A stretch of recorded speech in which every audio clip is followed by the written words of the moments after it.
ਆਪਣਿਆਂ ਦੀ ਪੁਕਾਰ टीवी के दर्शकों, देश अंदर दिशा रवि की टूल किट बड़ी मशहूर हुई है, बड़ी चर्चा है।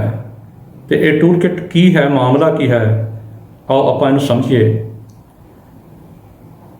किसान पंजाब, हरियाणा ਅਤੇ पश्चिमी उत्तर प्रदेश के सिखां, जट्टां ते जाटां अंदर ही नहीं, बल्कि किसानां दा दायरा उत्तरी ते मध्य भारत तो लैके महाराष्ट्र, राजस्थान, बिहार, मध्य प्रदेश तक फैल चुका है। बहुत वड्डा समर्थन मिल रहा है। महापंचायतां हो रही, भारी इकट्ठ हो रहे हैं। तो ये जिहड़े इकट्ठ भी ने ना, जात धर्म ते वर्ग दियां सारियां बलगणां नूं टप के हो रहे हैं, लामिसाल हो रहे हैं, वड्डे hungaरे मिल रहे हैं। आंध्रा, तेलंगाना, कर्नाटक, तमिलनाडु, केरल, इत्थे भी किसान अंदोलन ने बड़ियां उच्चियां जिहड़ियां पलांघां पुट लईआं हन, उच्चियां छूहां प्राप्त कर रहा। तो उत्साहपूर्ण जिहड़े ने मार्च वो सड़कों ते निकल रहे हैं। हाँ, ये जरूर है कि पूर्वी भारत जिहड़ा उहदे विच अजे कुछ कमज़ोरी है। तो जे ये अंदोलन बंगाल की खाड़ी में पुज गया, उत्थे तक इन्हें अपनी छलांग मारी, तो ये हलचल होर भी बढ़ सकती है। सो इस दौरान ही हलचल ते टूल किट ने बड़ी पैदा कर दी है, देश विच नहीं विदेश विच भी। सो जिवें किसान ये सरकार नूं, भारत सरकार नूं घेर रहे हैं, इंज पहलां कदे भी नहीं होया। तो सरकारी तंत्र ते सरकारी मीडिया इस घेरे का जवाब देने लई, टक्कर देने लई हर हीला ते वसीला वरतन का यतन करते आ रहे हैं। सो इस दौरान जिहड़ी टूल किट शब्द जिहड़ा वो साडे कन्नां विच गूंज रहा है, साडियां अखबारां विच पढ़न नूं सानूं मिल रहा है। सो इहदी वड्डी चर्चा टूल किट की है जी। वैसे तो टूल किट साडे घरां विच होनी बड़ी जरूरी हुंदी है जी, साडियां वर्कशॉपां विच, साडियां गड्डियां विच होनी बड़ी जरूरी हुंदी है, क्योंकि टूल किट का औजार ही है जिन्हें कोई भी मुरम्मत जिहड़ी है उन्होंने मुकम्मल करना हुंदा है। हाँ, ये जरूर है कि टूल किट की जो वरतों की जाती है तो कुछ ना कुछ उहदा शोर भी हुंदा, उहदा रौला रप्पा भी हुंदा है। सो ये टूल किट किहड़ी है जी? वैसे तो असी कदी सैमीनारां विच गए होईए, वर्कशॉपां विच गए, तो एक उत्थे जदों दस्तावेज मिलते हैं कि ये वर्कशॉप लगनी है जां सैमीनार लगना जां कॉन्फ्रेंस होनी है, इहदे विच की नोट कौन देगा, कौन पढ़ेगा, इहदे विच की कंटेंट्स होणगे, की इहदे विच जिहड़े सुनेहे होणगे, ते उहदे विच तकनीकी किहड़े भाषण होणगे जां जानकारी होएगी जां उहदी सिखलाई होएगी। सो उहदे विच ये टूल किट जिहड़ा शब्द वरतिया जाता है, ये उन्हां लोकां नूं चंगी तरह पता है जिहड़े सैमीनारां, कानफ्रेंसां ते वर्कशॉपां विच जांदे ने। सो इन्ना ही इशारा बहुत है। सो ये टूल किट जिहड़ी है जी, ये दिल्ली पुलिस वालों इत्थे इतराज़ जिहड़ा है बड़ा वड्डा प्रगट किया गया है कि जिहड़ी एक बंगलुरू की वातावरण कारकुन दिशा रवि है, उसने सोशल मीडिया ते एक टूल किट भाव के एक दस्तावेज जिहड़ा वो साझा किया है। तो वो दस्तावेज साझा करन दे विच उस दे नाल एक वकील है निकिता जैकब, अते उस दे नाल एक साथी है जी इंजीनियर शांतनु मुल्क। सो वो पुणे तो हैगा जी। तो ये कहते जी इन्होंने कनेडा रहने वाले जिहड़े खालिस्तानी समर्थक ने, अते एक संस्था है जी पोएटिक जस्टिस संस्था, जिहड़ी कहते वो भी खालिस्तान की समर्थक है। तो वह एक जिहड़ा संचालक है मोह धालीवाल, उन्हां नाल मिल के इन्होंने ये टूल किट बनाया। सो ये टूल किट का जिहड़ा वो कहते कि मकसद ये है दिल्ली पुलिस के कहने के मुताबिक कि वो भारत नूं कौमांतरी पद्धर ते जिहड़ा हैगा बदनाम करना चाहुंदे ने अते किसानां नूं भड़काउणा चाहुंदे ने। सो इस करके इस टूल किट की जिहड़ी बड़ी वड्डे पद्धर ते चर्चा है जी। ये भी कहना है कि दिल्ली पुलिस का कि जिहड़ी ग्रेटा थुनबर्ग है जां रॉबन रिहाना, जान क्यूसक, मीरा हैरिस, होर भी बहुत सारिया जिहड़ी कौमांतरी शख्सियतां ने, भावें उहदे विच खिडारी ने जां हीरो ने जां हीरोइन ने, कोई भी लोग ने जिहड़े ने लखारी ने, वो जिहड़े कौमांतरी पद्धर ते शख्सियतां ने वो जिहड़ियां प्रभावित होईयां इस टूल किट नाल। ते टूल किट नाल प्रभावित होण करन तो बाद ही उन्होंने ਜਿਹੜੇ ਟਵੀਟ ਕੀਤੇ ਨੇ। ਸੋ ਇਸ ਕਰਕੇ ਇਹ ਟੂਲ ਕਿਟ ਜਿਹੜੀ ਹੈ ਬੜੀ ਵੱਡੀ ਚਰਚਾ ਵਿੱਚ ਹੈ। ਸੋ ਇਸੇ ਕਰਕੇ ਹੀ ਜਿਹੜੀ ਦਿਸ਼ਾ ਰਵੀ ਹੈ ਉਹਨੂੰ ਗ੍ਰਿਫਤਾਰ ਕਰ ਲਿਆ ਹੋਇਆ ਹੈ, ਕਿਉਂਕਿ ਉਹਨਾਂ ਤੇ ਇਹ ਵੀ ਦੋਸ਼ ਹੈ ਵੀ ਦਿਸ਼ਾ ਰਵੀ, ਵਕੀਲ ਨਿਕਿਤਾ ਜੈਕਬ ਤੇ ਸ਼ਾਂਤਨੂ ਮੁਲਕ ਜਿਹੜੇ ਨੇ, ਇਹਨਾਂ ਨੇ ਜੀ ਇੱਕ ਜ਼ੂਮ ਮੀਟਿੰਗ ਕੀਤੀ ਹੈ। ਜ਼ੂਮ ਮੀਟਿੰਗ ਕੀਤੀ ਕਿਹਨਾਂ ਜੀ?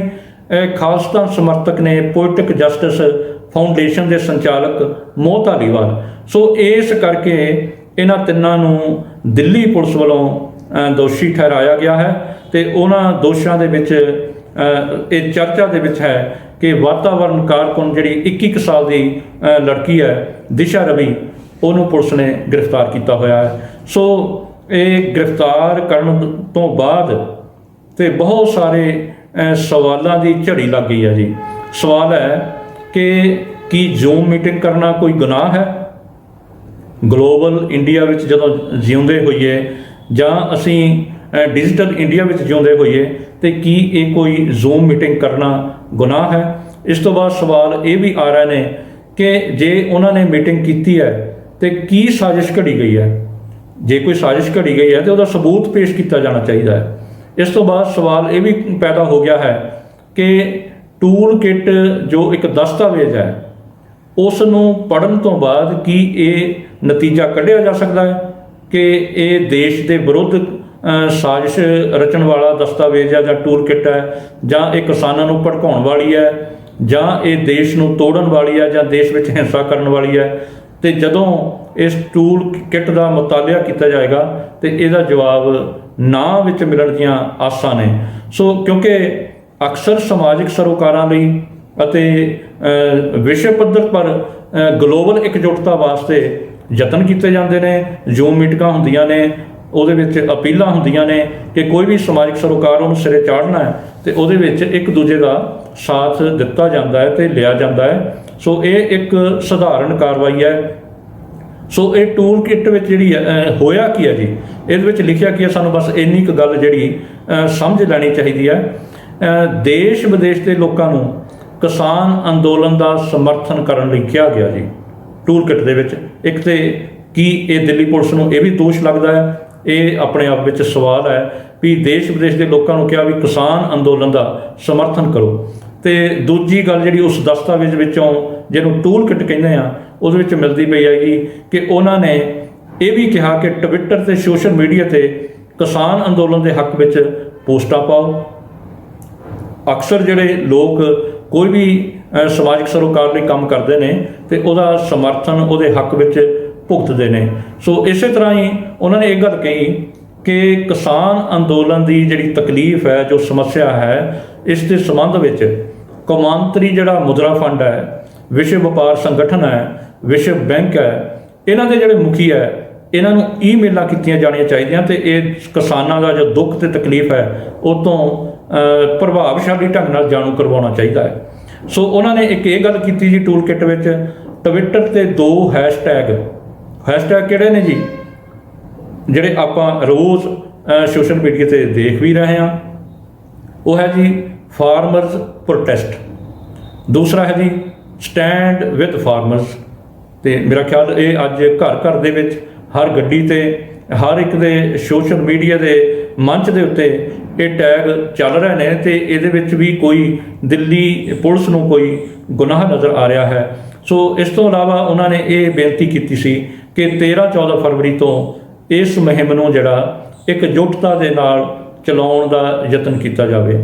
ਸੋ ਇਹ ਟੂਲ ਕਿਟ ਦੀ ਜਿਹੜੀ ਦਸਤਾਵੇਜ਼ ਦੀ ਅੰਦਰਲੀ ਜਿਹੜੀ ਅਸਲੀਅਤ ਹੈ ਉਹ ਸਾਡੇ ਸਾਹਮਣੇ ਆ ਰਹੀ ਹੈ ਤੇ ਚਰਚਾ ਦਾ ਵਿਸ਼ਾ ਬਣੀ ਹੋਈ ਹੈ।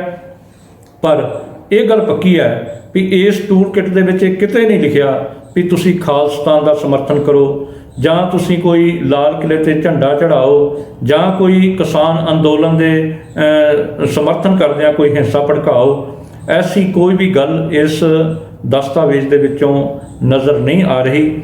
ਸੋ ਅੱਜ ਦੀ ਕਹਿ ਸਕਦੇ ਹਾਂ ਅਖਬਾਰਾਂ ਦੀ ਖਬਰ ਦੇ ਮੁਤਾਬਕ ਦਿਸ਼ਾ ਦੀ ਜਿਹੜੀ ਗ੍ਰਿਫਤਾਰੀ ਹੈ, ਇਹਨੂੰ ਕਹਿ ਸਕਦੇ ਆਪਾਂ ਵੀ 16 ਫਰਵਰੀ 2021 ਨੂੰ ਦਿਸ਼ਾ ਦੀ ਗ੍ਰਿਫਤਾਰੀ ਸੰਬੰਧੀ ਦਿੱਲੀ ਮਹਿਲਾ ਕਮਿਸ਼ਨ ਨੇ ਪੁਲਿਸ ਨੂੰ ਇੱਕ ਨੋਟਿਸ ਦਿੱਤਾ ਹੈ ਜੀ, ਤੇ ਉਹਦੇ ਵਿੱਚ ਦਿੱਲੀ ਮਹਿਲਾ ਕਮਿਸ਼ਨ ਨੇ ਬਹੁਤ ਵੱਡੇ ਸਵਾਲ ਜਿਹੜੇ ਖੜੇ ਕੀਤੇ ਨੇ ਜੀ।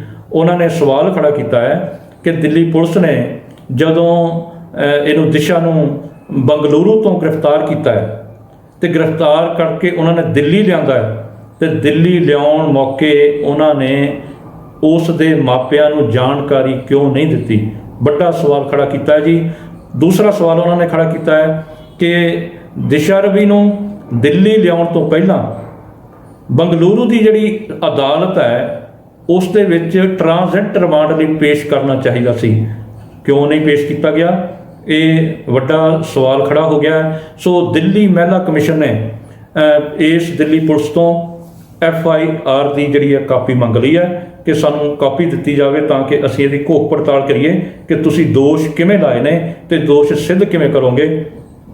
ਇਸੇ ਤਰ੍ਹਾਂ ਉਹਨਾਂ ਨੇ ਇੱਕ ਹੋਰ ਸਵਾਲ ਖੜਾ ਕੀਤਾ ਹੈ ਕਿ ਦਿੱਲੀ ਅਦਾਲਤ ਵਿੱਚ ਜਿਹੜੇ ਪੇਸ਼ ਹੋਣ ਮੌਕੇ ਵੀ ਬੰਗਲੁਰੂ ਦੇ ਵਿੱਚ ਤੇ ਅਦਾਲਤ ਵਿੱਚ ਟ੍ਰਾਂਜ਼ਿਟ ਜਿਹੜਾ ਰਿਮਾਂਡ ਹੈ ਉਹਦੇ ਵਾਸਤੇ ਤੁਸੀਂ ਪੇਸ਼ ਨਹੀਂ ਕੀਤਾ।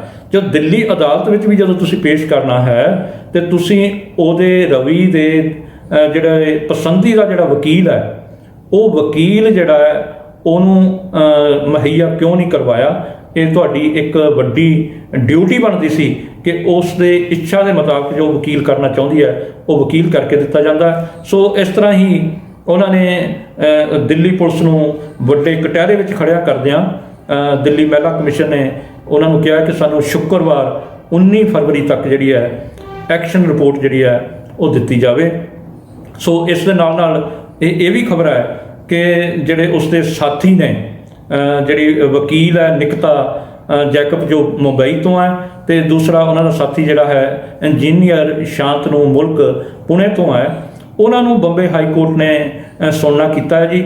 ਉਹ ਸੁਣ ਕੇ ਉਹਨਾਂ ਨੇ ਔਰੰਗਾਬਾਦ ਬੈਂਚ ਜਿਹੜਾ ਹੈਗਾ ਉਹਨਾਂ ਨੇ ਇੰਜੀਨੀਅਰ ਸ਼ਾਂਤਨੂ ਮੁਲਕ ਨੂੰ ਅੰਤਰਮ ਜ਼ਮਾਨਤ ਦੇ ਦਿੱਤੀ ਹੈ। ਸੋ ਇਹਦਾ ਮਤਲਬ ਇਹ ਹੈ ਕਿ 16 ਫਰਵਰੀ ਨੂੰ ਉਸ ਨੂੰ ਇਹ ਅੰਤਰਮ ਜ਼ਮਾਨਤ ਜਿਹੜੀ ਹੈ ਮਿਲ ਗਈ ਹੋਏਗੀ, ਤੇ ਨਿਕਿਤਾ ਜੈਕਬ ਦੀ ਜਿਹੜੀ ਆ ਟ੍ਰਾਂਜ਼ਿਟ ਅੰਤਰਮ ਜ਼ਮਾਨਤ ਹੈ ਉਸ ਬਾਰੇ ਫੈਸਲਾ ਅਜੇ ਰਾਖਵਾਂ ਰੱਖਿਆ ਹੋਇਆ, ਤੇ ਜਦੋਂ ਤੱਕ ਉਹ ਫੈਸਲਾ ਰਾਖਵਾਂ ਰਹਿੰਦਾ ਹੈ ਤੇ ਦਿੱਲੀ ਪੁਲਿਸ ਜਿਹੜੀ ਹੈ ਨਿਕਿਤਾ ਨੂੰ ਅਜੇ ਗ੍ਰਿਫਤਾਰ ਨਹੀਂ ਕਰੇਗੀ।